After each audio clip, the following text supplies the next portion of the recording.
All right, so I have to welcome back my brother. I'm just gonna call him Mr. Economic Street for the moment. How you doing, bro? I'm well, thanks. How you been? I'm all right, man. We're gonna talk about a lot of finance today. Cool. Brexit. Mm-hmm. Theresa May, Yep. our Prime Minister, has triggered Article 50 Yep. Last week, Wednesday. Walk us through that. So, walk us through that part, and why didn't she wait to trigger it? Why now in terms of timing? To be honest, that's a good question. I guess because it's been 9 months since the vote, it has to happen at some point. No time is going to be perfect, but they'd already set a deadline in government that they will trigger it by the 29th of March. And even with efforts by certain parties to try and derail that, or the bill being rejected in the Lords and going back to the Commons, you know, I think she wanted to honour that commitment, which is why we saw it happen 29th of March. But it's hard to say why they picked that specific date. Are we ready? Are we ready for what's been triggered? Because that's what I feel is a bit different. We've spoken about this. Yeah. They set a date in motion, but it doesn't almost seem to make sense whether all the pieces are ready to be moved yet. Well, it's uncharted territory, so it's not. I don't want to say it's the blind leading them blind, but at the end of the day, it's almost like navigating the open seas and without really having a compass, because this has not happened before in the 40 years that they've been part of the union. So for everybody, it's a learning process, and therefore you're not going to have all the pieces. You can go in there with an idea of what you want to achieve and set some goals and objectives, but at the end of the day, it's like a divorce, I guess, like they're calling it. If you've not had a divorce before, yeah, you can get advice from other people that may have been through the process, or, you know, but you're still figuring things out as you go along, and the situation is always going to be unique. So I think it's just now a matter of going there, being candid with what you want to achieve, but also being open-minded, because you're not going to be able to have your cake and eat it, and there's going to be a lot of give and take. So the point I look at, which is kind of worrying, being that we're from the UK, is the divorce can never be seen as better than the marriage.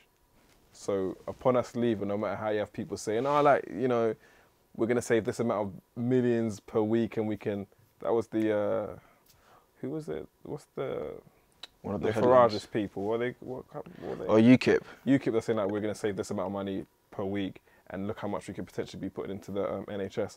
And everyone actually largely voted based on thinking that the money's all going to come to us, and we're going to have complete autonomy to spend as we like.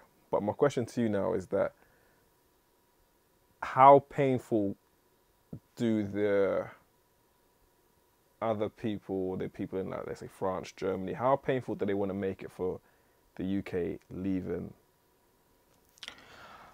That's a good question. It's a difficult one as well. I'm not sure painful is the right word to use. I think there's a lot of vested interests at stake. Which are? So, for example, the financial industry, it's a big revenue generator for the government, and a lot of EU financial transactions go through London.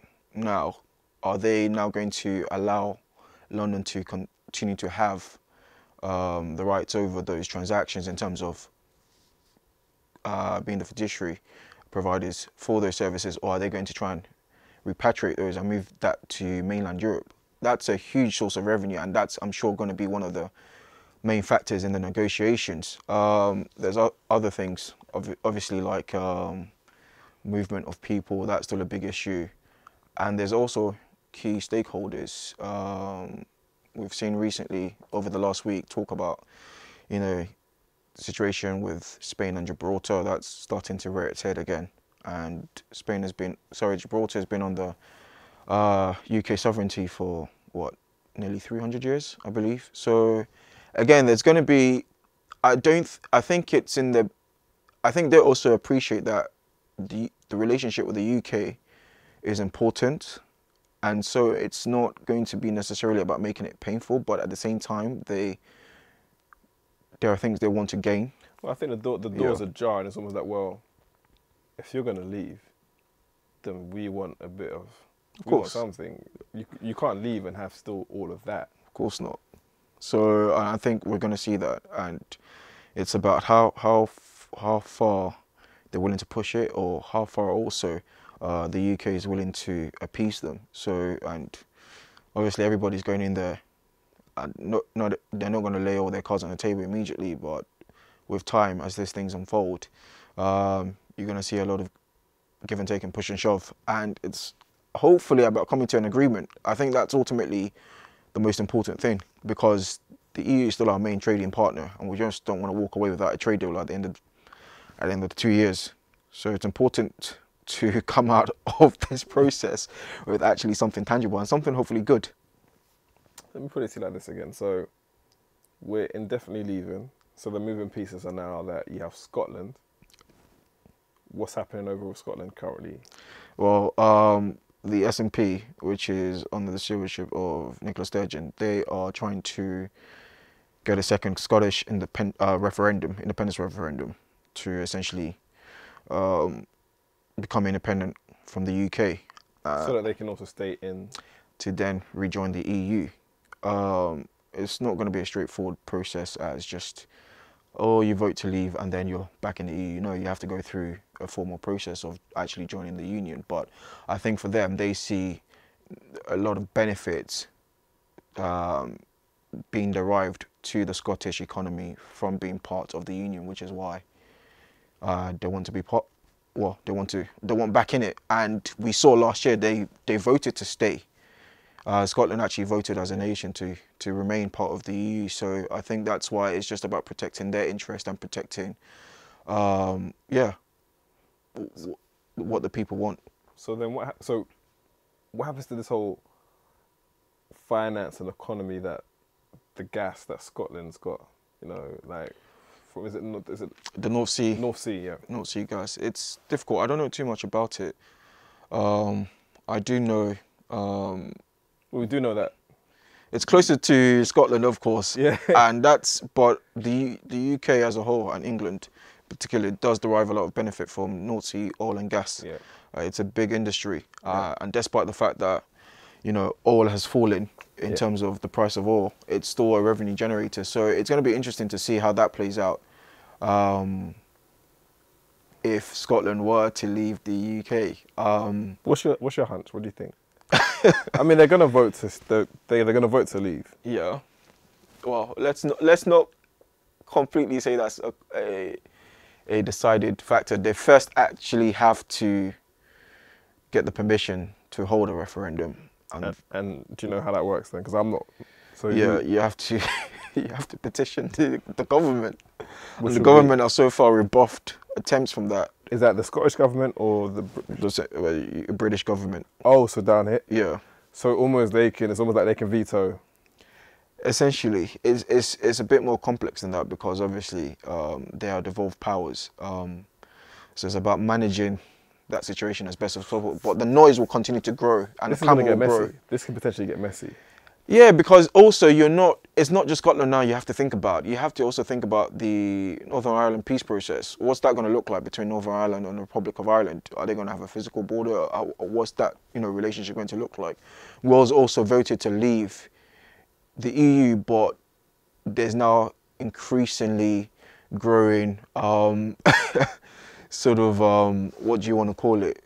Noise that actually maybe they're starting to soak a little bit, let's just say. So it's essentially clear cut. So like I said to a few of my boys, I think she's got one of the toughest, if not the worst job on the planet right now, because you're trying to manage all these different relationships and still achieve the best that you can for the UK in leaving the EU. Whatever will be the UK. Yeah, exactly. Is it going to just be England and Wales and Northern Ireland, or what's the future going to look like? It's definitely very uncertain times, and it's going to just be interesting to see how this all plays out over the next 2 years and where we sort of end up. Okay, so we're going to come back onto this. Let's move forward. I think the last time we spoke, Trump hadn't got into power yet. Yeah. He's in power now. How did he win? Sentiment, it plays such a big role in politics these days, and it's about having charismatic and charming leaders. And he obviously has a lot of media experience with what he's done before with The Apprentice, USA, and also Miss Universe. So he's got that factor. And I think it's less about what you know and your pedigree, and more about how you can play on people's emotions and pull on their heartstrings, and he does that very effectively. Yes, he lost the popular vote, but he won the most important thing, which was the electoral college votes, and now he's in power. And I think you saw a huge wave of momentum. Like at first, in the run up to the election, you saw people were starting. The markets were a bit worried that this is not going to be positive for the economy and international relations and such. But as soon as he won, momentum just completely swung, and they were like, oh wow, this is it's ushering a new wave of making America great again. And you saw the markets got a huge boost. But now that he's taken a few L's, major L's, like that confidence is starting to wane. And it's going to be interesting to see how this plays out over the next few months, especially then how you then marry that with Brexit, because I feel those two factors, how Trump performs and how Brexit goes, those two factors will trade places in terms of which one has the biggest say on the global markets and financially. Even when, as you were saying, I was thinking, there's a ripple effect. It's almost like whatever happens with these two here can actually have a lasting effect on actually the world economy. But with Trump, and one thing I will say for Trump is he's a great PR man.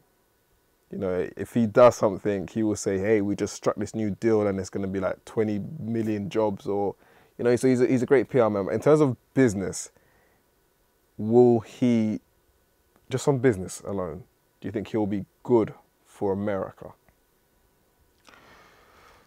Good question. It's hard to tell because, yeah, he's a businessman, but how do you measure his achievement in business? Because he's been bankrupt a few times.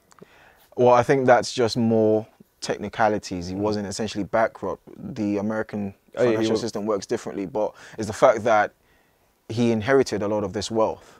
And I think I've seen a statistic that when you compare the wealth he inherited to what it is now, it's actually gone down. So has he really fared well as a businessman? But like you said, he's a great PR man as long as he continues to, he's able to spin the media well. Maybe. I think the issue is that you have, in America, you have the House of Representatives, you have the Senate as well, so you have Congress. And it's not essentially about just having presidential powers and executive powers that will determine the course of your premiership or your presidential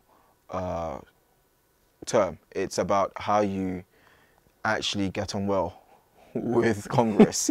And so far, it's proven difficult. Those are the guys those are the actual, power brokers. Those are the people that determine ultimately how he will fare. So it's going to be interesting to see what that means in terms of business. But at the moment, I think it's a bit too early to call.